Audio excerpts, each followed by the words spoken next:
Welcome to Longing Mind, a podcast encouraging you to explore your curiosity for yourself, others, and the world around you. I'm your host, Alexa Juvan, and today's episode is about breaking bad habits. I was inspired to talk about this topic because I personally have many self-proclaimed bad habits that I often say I want to change, but just have a hard time sticking to. Recently, I've been sleeping past 2 a.m., snoozing my alarms, and no matter how much I say I want to change, my behavior doesn't match. I say I want to spend less time on my phone, more time outside, or more time writing, and still I'll find myself lying down, staring at the ceiling on my couch for way longer than expected, doing none of those things. So what gives? Why is awareness not enough? Whether it's lifestyle, sleep habits, or how we communicate, why is it so hard to change our habits? In an effort to learn more, I did some research to help break this topic down. If you're also trying to change your habits for the better, by the end of this episode, hopefully you'll learn some practical ways to do so. All right, let's get into it. So my first question is, how are habits formed? Typically, they're formed by repetition, often learned as a means to complete a goal. Things like waking up and brushing your teeth, making coffee, putting your makeup on. And after enough time doing all these things, your brain kind of goes on autopilot, so you don't need to actively think while doing them. Every habit, good or bad, follows a loop: cue, routine, reward. The cue is a trigger for an action to occur, and this trigger can be anything from how you're feeling to a certain location or even time of day. The routine follows. This is the behavior that occurs in response to that cue. So say it's the morning, you see the sun come in through your window, you get out of bed and you immediately beeline to the kitchen to make your coffee. You don't even think about it, but waking up, seeing the sun, and your feet hitting the ground immediately brings you to the kitchen to make your coffee. The reward is the payoff your brain receives after completing the behavior, and the reward reinforces the routine. Now, in the coffee example, maybe the smell of coffee is the reward, creating the dopamine you need to get excited for it and do it again the next day, or the boost from the caffeine that the coffee gives you. No matter what, these loops reinforce our behavior over time. No matter the habit, the loop stands. Cue, routine, reward. On a scientific level, the basal ganglia are a collection of nuclei that sit below your cortex and above the brainstem. Within it, there are countless signals that are looping, helping us to coordinate our movement, whether that's walking, running, grasping things, and it helps us select the right movement for the occasion. Often, the choice of motion is habitual. There are different signals that are running back and forth, and the go signal for one action is going to beat out the go signal for another. Over time, whatever action we take the most often has the strongest reinforcement, so we'll be biased to do things the same way, using the same hand, or picking something up a certain way, or taking a certain path from one room to the other. In any case, dopamine followed by a reward will increase the likelihood of an action occurring in the same way over time. And oftentimes, our habits are chunked together. So even when you're not thinking about what you're doing, there you are, tying your shoes without looking at your feet, braiding your hair, or parallel parking without even giving it a second thought, even though at some point you distinctly remember having to learn each of these tasks and having to put in some significant thought toward what you were doing. And while some habits are developed intentionally, say to learn a new skill or to achieve a particular result, others can be more unconscious, especially those due to stress responses or anxiety. But the real question is, why is it so hard to break a habit? There was a study led by Anne Graybiel at MIT in the early 2000s. Rats were put into a maze where the end had a chocolate reward. As they familiarized themselves with the maze and the pathway, it was observed that their neurons fired only at the beginning and at the end of the task. Once rats were used to the maze, they had to be presented with the right environment, which was their cue. The routine of running through the maze was automatic, and their neurons only fired at the end when they recognized the reward. So actually getting through the maze was second nature. Then the researchers removed the chocolate at the end, and the rats over time stopped running altogether. But when the chocolate was reintroduced, the habit was triggered again, and they automatically ran through the maze just as they had before. So what they learned from this study was that neurons can change their firing patterns when habits are learned, but these patterns reverse when the habit is lost. However, the patterns will recur again as soon as anything kicks off that same habit. So the real problem, in simple terms, is once habits are encoded in our basal ganglia, they never get erased. So breaking a habit is not erasing it. It's about building a competing habit that is stronger than the original one. And this makes it really difficult because we have typically years of repeated routine and experience that has hard encoded certain behaviors into our brains. And especially in times when you're stressed, tired, or emotionally drained, your body is hardwired to find the path of least resistance. So what's going to be the easiest task in the moment, even when your mind knows it's not going to be the best one for you? That could look like scrolling on your phone when you should be doing other things, because the dopamine you get from being on your phone is the path of least resistance in the moment.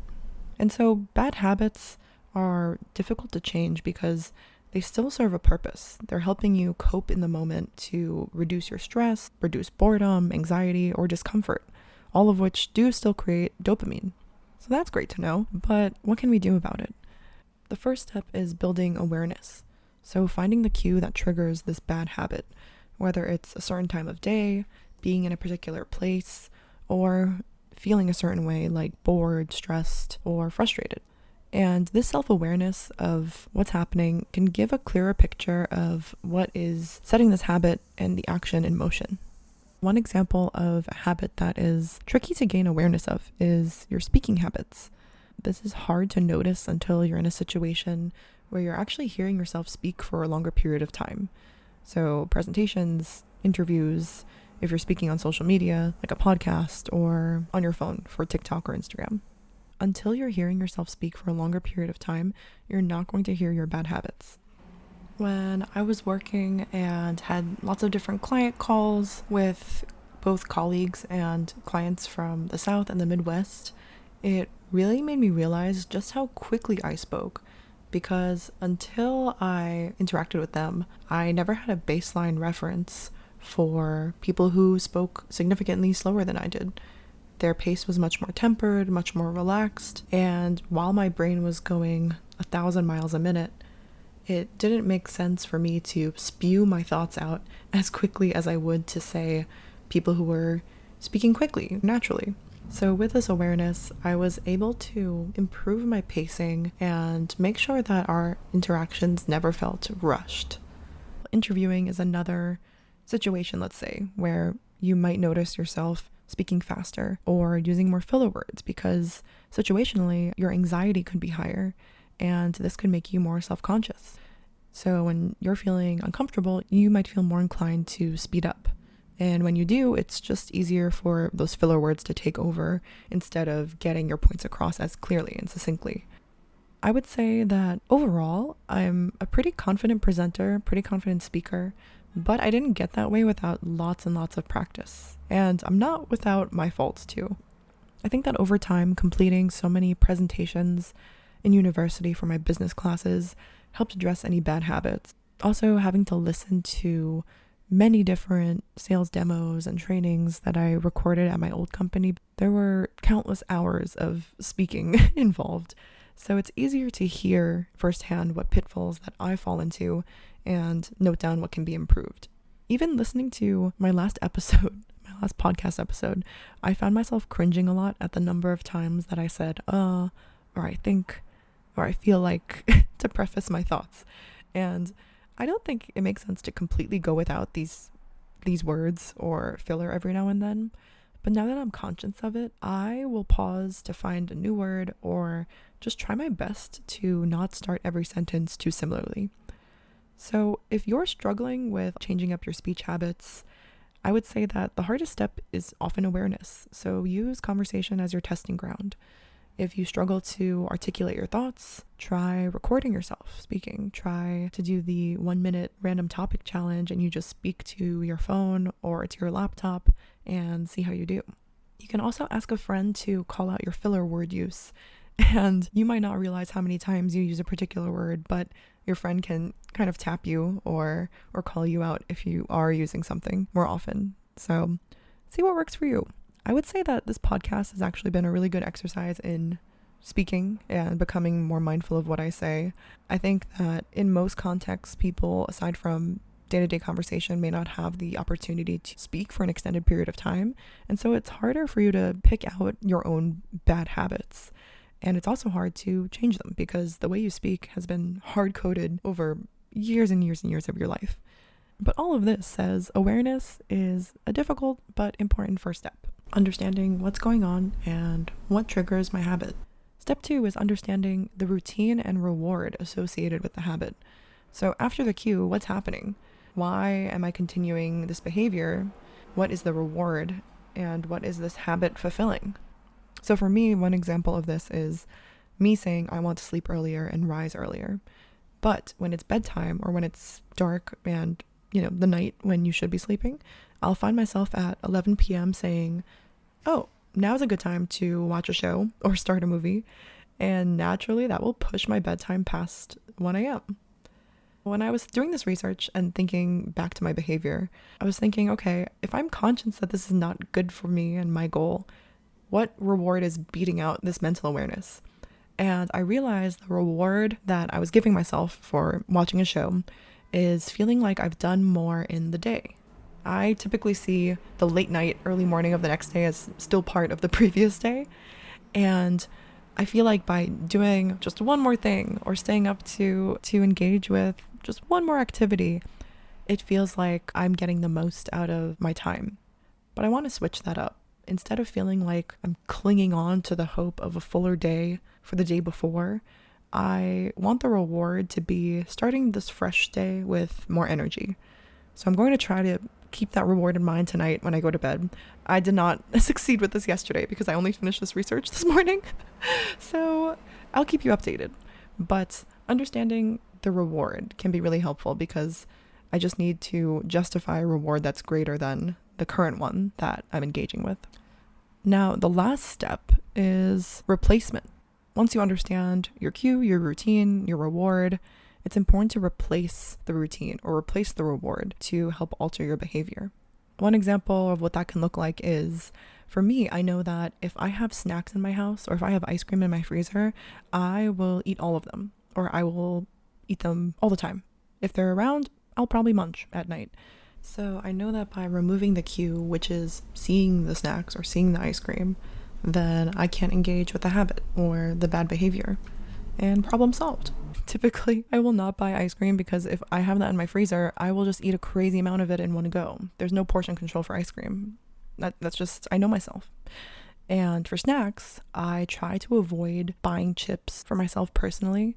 If I'm going to a friend's house, then I'll bring chips, but I will try not to just buy chips for myself at home because I will eat all of them. I'll eat a crazy amount. Serving size, don't know her. I think the more practical way that I've replaced this snacking inclination though has been finding alternatives. So when I think about snacking, I really enjoy the hand to mouth, the volume of it. I like crunching and munching. And so I find snacks that can get me a similar response, similar motion, but without the adverse effects of all the salt and sodium and trans fat of eating chips all the time. And for me, what that looks like is cereal. I love me some Honey Nut Cheerios in college. I was into Cinnamon Toast Crunch. Not good for you, so much sugar, but I never had it as a kid. And cereal, still better than Chippies. I'll have that, or I can have carrots, something that's crunchy and munchy, or even small fruit, things that are bite-sized like blueberries, raspberries. But in general, it's less about completely changing and saying, okay, I'm never going to snack again. I would cry. It's not about completely removing all factors. It's saying, okay, you can still appease the routine, but in a healthier way with a better outcome. Another example of this is social media. I know that I want to reduce my screen time. And sometimes the best way to do that is to completely remove the phone. The phone being in front of me is the cue. By putting my phone in a different room or under my pillow or just somewhere out of sight while I'm working on anything else, it's really effective in preventing the habit of opening my phone, checking notifications, or looking through Instagram or whatever to waste more time. Now, I also have some general tips about shaping and replacing your bad habits. First off, bad habits result from stress and anxiety. So trying to reduce your stressors can be helpful. It can be difficult when you're in the thick of it to figure out what's going wrong, or it could feel like everything's going wrong. Trust me, I've been there. But in those cases, it helps to start small, figuring out one area of your life or one particular aspect where you can try to reduce anxiety or set a pocket of time aside to maybe meditate, journal, practice some mindful breathing, or try to make a replacement in a small, manageable way. Another way you can work to gradually change bad habits is tracking your progress. This can really help motivation, and along with tracking when you've successfully managed to make a change, you can also track when the urge to engage in that habit comes up. So this way it can build awareness of, okay, when am I reaching for these snacks? When am I most inclined to go on my phone instead of doing XYZ? Or at what time am I doing something instead of going for the run that I wanted to go on or going to the gym? It's important to track how you're feeling or understand what is the real barrier holding you back, whether it's a mindset, a physical issue, and then coming up with ways to reduce that. In order to craft a new habit, it's also helpful to avoid an all or nothing mentality. It's not realistic for these long encoded habits to change overnight or within a week. You have to give yourself a little bit more grace. So it's important to set more reasonable goals to create a feeling of success and encourage repetition for yourself. For me, I started writing on Substack about a year ago.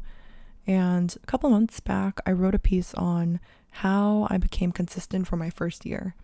While I was approaching writing again for the first time in years in the first place, and then secondly, putting it on a public platform, I found that setting more manageable goals played a really big role in my success. By not being too critical of myself to say, oh, you absolutely have to post this many times a month, or the pieces have to be this long.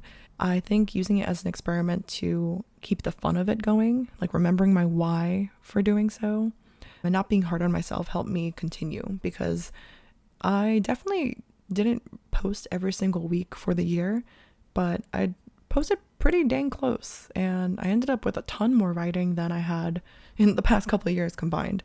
So I was proud regardless, and I think it gave me a good benchmark to understand what conditions made it easier for me to write, what I enjoyed writing, and what I could do over this next year to make the habit stick.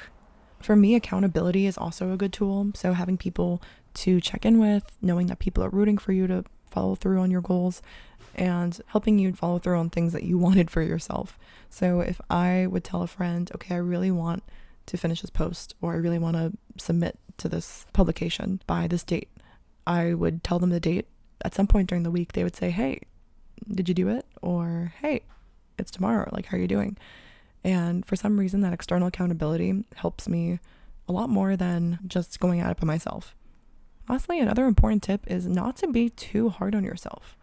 It's so important to practice gratitude for the things that you're already doing well, or the things you're making progress on, instead of only focusing on everything you're lacking. Because I'm sure you, like me, like everyone, has a couple of bad habits that they are not proud of, but you have to also acknowledge all the good habits that you've been able to uphold, or positive changes that you've been able to make over the course of years or months. Even if you've just started on a journey to change a habit, I feel like awareness can sometimes be the most tricky part to break down why you do what you do and what is triggering a routine to occur in the way it does.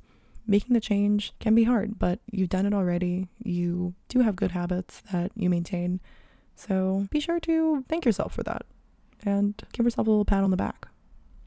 The last point I wanted to make is that new habits take a long time to form. I did some research asking how long does it take to form a new habit? And the answer is longer than you think. If you said 21 days, you are incorrect. After doing some research, I found that this 3-week theory actually originated from a self-help book written by a plastic surgeon named Maxwell Meltz. In 1960, he wrote a book called Psycho-Cybernetics, and he had observed that it took his plastic surgery patients about 21 days to get used to their new appearance after surgery. And this minimum timeline of 21 days was how long it took for them to register their new appearance, accept it, and to stop seeing phantom limbs. And though this was not his original intention, the self-help world took that 21-day timeline out of context and warped it into the idea that it takes 21 days to form a new habit, which is incorrect. So if you ended up trying this 21-day reference and failed to uphold a new habit, that's okay. A study was conducted in 2009 at University College London, and the study was titled How Are Habits Formed? Modeling Habit Formation in the Real World. During the study, 96 participants were asked to incorporate new healthy behavior into their routines and self-report details about their success. The experiment lasted over 12 weeks, and the participants selected their own behaviors, so they were intrinsically motivated. They had to complete a daily questionnaire, including a Likert scale, where higher scores indicated stronger habits. The statements included were about the strength of the habit, how difficult it was to complete, and the amount of thought required to complete it. Based on that study, the researchers concluded that it takes anywhere from 18 to 254 days to form a new habit. 254 days is over 8 months, and on average, they found it takes 66 days for a new habit to become automatic. Now, I was so surprised to read this, but it's really comforting to know that this time span can vary greatly per person. Another interesting factor in the study was that missing 1 day of completing the target habit didn't have a substantial negative effect on if the habit was eventually formed. So if you find yourself falling off for maybe a day or two during your habit building journey, don't let it get to you. It might be taking you longer than expected, but have faith that showing up and aiming for consistency over a longer period of time will still get you closer to building better habits. And again, when we think back to that loop of cues, routines, and rewards, the cues and the routines that have been coded over years and years have a stronger go response in your brain. So shifting the reward or shifting the routine is going to take time and effort. With all that being said, habits are the result of years of conditioning and repetition. So be sure to give yourself grace when you're trying to make changes. Breaking the loops our brains are so accustomed to can be hard, but by being conscientious of the cues, routines, and rewards associated with our current habits, we can be more strategic in creating new ones. Even this morning, after considering all of this research, I found myself snoozing fewer times because in the moment, even though I was drowsy and I desperately wanted to stay in bed, I thought to myself, what is the reward of snoozing for 5 more minutes, 10 times? It's really keeping myself more comfortable, more stable, not having to get up and face the day. However, the reward of getting up would be avoiding feeling overwhelmed, feeling like I didn't have enough time, and being able to successfully record this podcast before leaving my house for the day. In the end, I snoozed twice instead of 10 times, and I'd say that that's a win. And even though I might not be able to break my habits as quickly as I'd want, I think by being more aware of my cues and routines, and even my perceived rewards, is going to help me much more than just trying to white knuckle it and force myself into new changes. And hopefully it does for you too. All right, that's all I have for today. Thank you so much for listening to Longing Mind. I hope that you enjoyed this episode. I definitely had so much fun doing research for it, reading through the different experiments and articles, and overall, it makes me more hopeful about tackling my habit changes. If you haven't already, please follow on Spotify to get notified when new episodes drop every Tuesday. I'll catch you in the next one.